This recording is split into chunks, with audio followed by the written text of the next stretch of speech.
Assalamualaikum warahmatullahi wabarakatuh. Nama saya Teh Syamina binti Ahmad Baki. FS 170721 adalah nombor matrik saya. Pembentangan saya pada hari ini ialah berkenaan latihan industri di Mahligai Salikin Sidik. Pengenalan syarikat. Nama syarikat ialah Mahligai Salikin Sidik. Profil syarikat yang beralamat 181 Jalan Wangsa Delima 11, Bandar Wangsa Maju 5330 Kuala Lumpur, Wilayah Persekutuan Kuala Lumpur. Tarikh ditubuhkan pada tahun 2003 hingga sekarang. Jenis syarikat butik pakaian dan perhiasan tradisional. Serta organisasi Mahligai Salikin Sidik. Encik Salikin Sidik merupakan pengurus Mahligai Salikin Sidik yang diikuti oleh 3 pelatih latihan industri, iaitu saya, Teh Syamina binti Ahmad Baki daripada Kolej Kemahiran Tinggi Mara Rembau, dan rakan saya Nurul Huwaida binti Salihuddin, pelatih latihan industri daripada Kolej Kemahiran Tinggi Mara Rembau, dan seterusnya Nurul Aina Ashikin binti Muhammad Nasir, merupakan pelatih latihan industri Akademi Kemahiran Kemas Seri Iskandar. Tugasan yang saya lakukan, menjahit baju tradisional seperti kurung Pahang Riau, kebaya, kurung pesak gantung, dan di antara daripadanya, saya menjahit menggunakan fabrik songkit. Kedua, saya berpeluang menjahit manik dan les pada pakaian pengantin mengikut citarasa pelanggan. Yang ketiga, saya juga menjahit baju ready-made yang diperagakan di Fashion Show Lebaran Raya Salikin Sidik.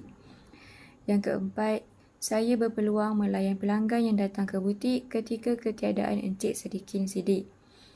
Yang kelima, selain itu, mengemas dan memastikan butik dalam keadaan bersih adalah tugas saya dan rakan-rakan.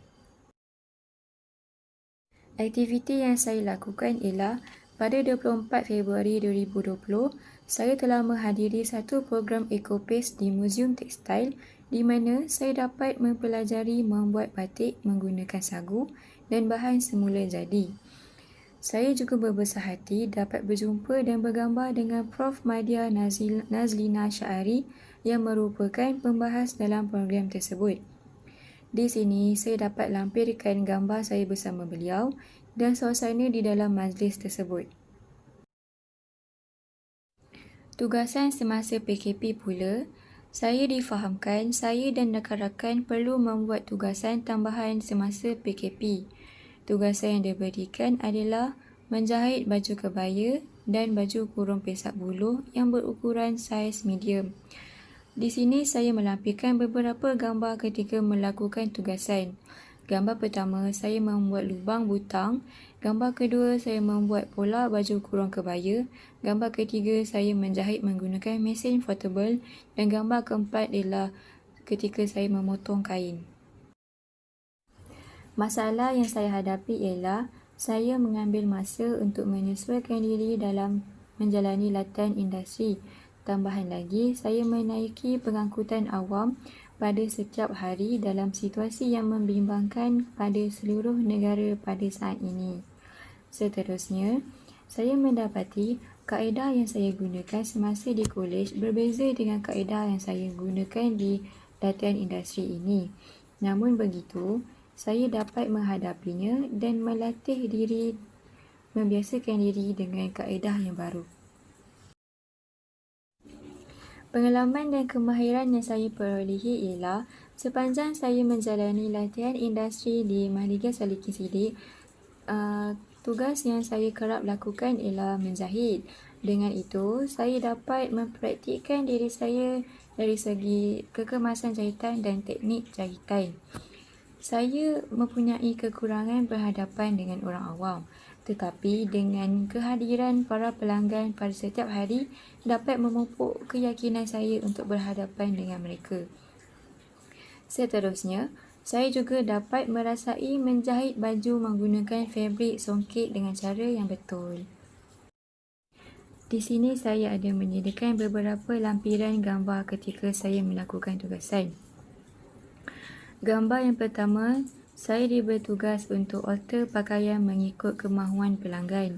Gambar yang kedua, saya memotong kain songkit yang beri nama bunga berterabur sebelum sesi menjahit. Gambar yang ketiga, saya menjahit lace dan manik pada pakaian pengantin perempuan. Gambar yang keempat, pada hari tertentu, saya dan rakan-rakan akan membuat gotong royong dan melipat kain-kain tenun atau songket agar kelihatan kemas. Di sini saya ada melampirkan beberapa gambar keadaan di dalam butik. Gambar pertama ialah tempat perhiasan lelaki disusun. Gambar kedua merupakan kawasan perbincangan antara pelanggan dan pengurus syarikat. Gambar ketiga ialah tempat perhiasan perempuan. Gambar keempat menunjukkan kawasan pakaian ready-made bagi perempuan. Gambar yang di bawah merupakan display pakaian pengantin dan kawasan pakaian lelaki disusun. Kesemua kawasan ini perlu dikemas pada setiap minggu agar kelihatan bersih. Pakaian yang dijahit oleh saya ialah gambar pertama, saya menjahit manik dan lace pada pakaian pengantin perempuan. Gambar kedua ialah saya menjahit baju kurung pesak gantung yang menggunakan fabrik songket bunga berterabur. Gambar ketiga, saya menjahit baju kurung pesak gantung. Gambar keempat, saya menjahit kurung pahang riau. Gambar kelima, saya menjahit kurung kebaya. Gambar keenam, saya menjahit lace dan manik pada pergelangan tangan pakaian. Kesimpulan yang saya dapat semasa menjalani latihan industri ialah saya amat berterima kasih kepada Encik Sadikin Siddiq kerana banyak ilmu yang telah diberikan. Banyak pengajaran yang saya ambil daripada beliau semasa dia berusaha untuk sampai ke tahap ini. Latihan industri ini amat penting dan banyak kebaikan daripada keburukan kepada pelajar ketika menjalani latihan industri. Saya diharapkan segala ilmu dan pengalaman dapat digunakan apabila menceburi bidang pekerjaan yang sebenar. Saya Tisha Mira binti Ahmad Baki mengakhiri pembentangan ini. Terima kasih.